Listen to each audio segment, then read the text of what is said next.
Bristol Community College, Mathematics with Dan Avedikian, Math 060, Topics in Developmental Mathematics, Section 2.3, Problem 28.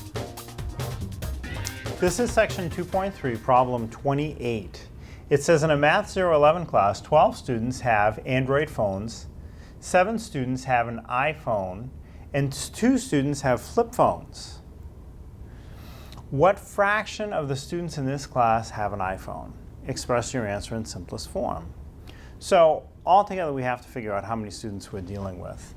So we have 12 students that have an Android phone. I'll just put A. There are 7 that have an iPhone. I'll just put I. And 2 that have a flip phone. I'll just put F for flip. So now altogether 12 plus 7 is 19.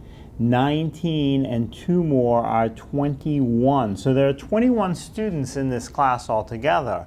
Of those 21, 7 have iPhones.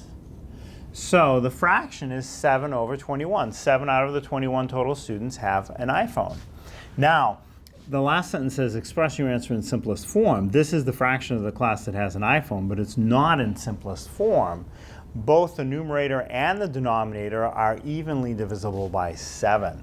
So 7 goes into 7 once, 7 goes into 21 3 times. So 1/3 of the class, you say, has an iPhone.